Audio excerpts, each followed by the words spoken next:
guys, welcome. So we're going to go over today two rookie running backs that are very popular in your fantasy drafts. One of them I think you should take a little bit higher than his ADP, and the other one not so much. He's going probably way too high, and I'm going to give you the reasons why. Also, we're going to go over some tips you can do to help your workouts, to help you improve your health, and to ditch that dad bod, so stick around. Before we jump into it, guys, I've got an awesome fantasy football format set up for health coaching. So if you want to learn more about that, check the details. I've got my Instagram link. So just send me some DMs. I've got my Facebook as well. We do have a fantasy football group where we discuss fantasy football news and talk a little trash. So feel free to join that. And also, you get a free Sunday cookbook for foods that don't suck if you join the fantasy football group. Links are all below. And just send me some DMs if you have some questions about the health coaching. It's really fun and exciting. We're going to do, like I said, a fantasy football format for working out, nutrition coaching, everything you need. So if you also don't want to do the fantasy football and compete, I also still do coaching on the side as well.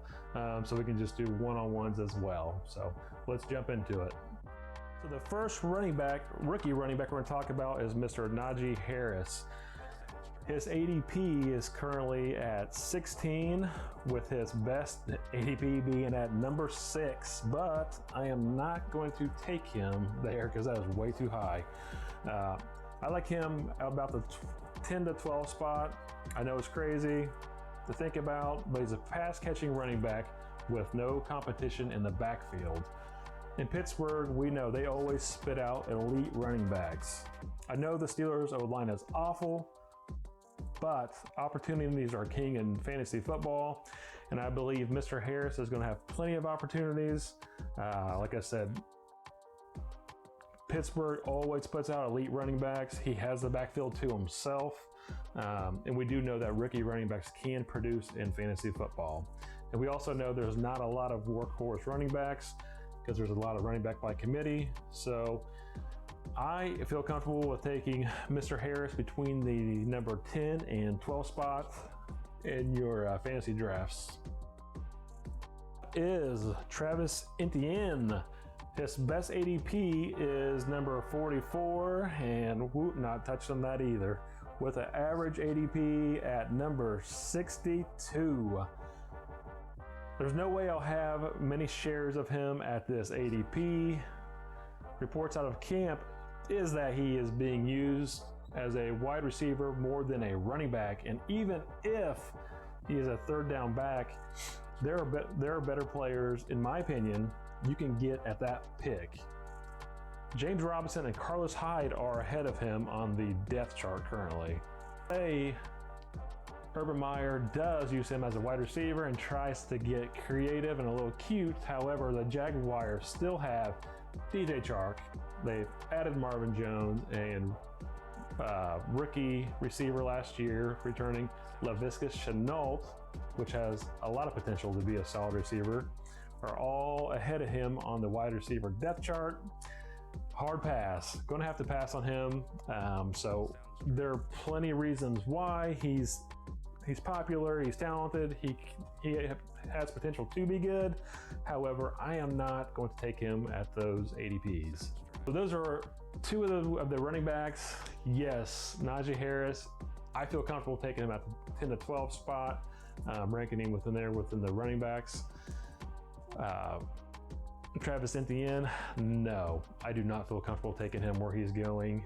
Like I said, there's a lot of reasons why you should not draft him where he's going. There are a lot of reasons why you should draft Harris where he is going. So let's pivot into getting rid of your dad bod. So we're going to talk about stress and adaptation. Two of the biggest things. Adaptation obviously is progressive overload and forcing your body to grow. But on the stress part of things, there's a lot that coaches forget to leave out. So if you're a CEO, if you're somebody running a business, or if you're a guy just doing the 8 to 5, your stress levels are going to be different. Therefore, your nutrition and your programs should be different as well. So cookie cutter programs, they suck. So that's why investing in coaching and finally doing it right will help you out. So what do you do for stress? There's many things you can do for recovery when it comes to stress. So let's talk about a few different things we can do. Sleep is a very important thing as well. I know it's a common sense thing. It's sleep. It's not sexy. It's not a new fitness trend. But sleep, even getting an extra 30 minutes to an hour a night, can make a big difference in your body composition and how well you feel and think, and also help improve your workouts. So focus on sleep. Most people are not sleeping enough, so anywhere between 7 to 9 hours. There are some things you can do to help sleep better with some supplements or some teas like chamomile tea before bed, things like that to help relax your body and start to get you to go to sleep. Also, I recommend a digital detox, so not playing on your phone before you go to bed.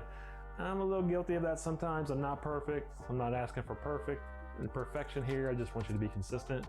So digital detoxing, trying to unwind, making sure the lights are turned off before you go to bed. So focus on your sleep, get your Z's in. Last but not least, number 3, we're going to talk about parasympathetic inputs you can do. So you have your parasympathetic and your sympathetic nervous system. So these are your fight or flight hormones. Your parasympathetic is your rest and digest, where your sympathetic is your fight or fly to get you up and get your cortisol going. So big part of recovery is parasympathetic inputs. So some things you can start doing to help your body relax so you can recover. Because if you have too much stress on your body's going to want to hold on to the extra weight and fat. As I mentioned, parasympathetic inputs help greatly. They'll help you relax and recover. Some things you can do is just as simple as 5 to 10 minutes a day is do some breath work. So you can do box breathing. You can do any type of breathing. It helps calm your parasympathetic nervous system. Meditation, massages. There are plenty of other things you can do as well. But this will help control your flight or fight hormones and help reduce your stress. Stress is a big key when it comes to losing weight and building muscle. All right, guys, there you have it.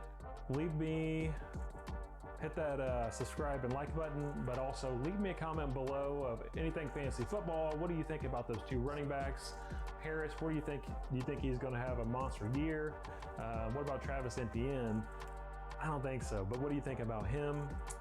But if you do have questions about health coaching, hit those links below in the details. I've got Facebook, Instagram in there, and jump in the fantasy football workout group, and I'll talk to you next time.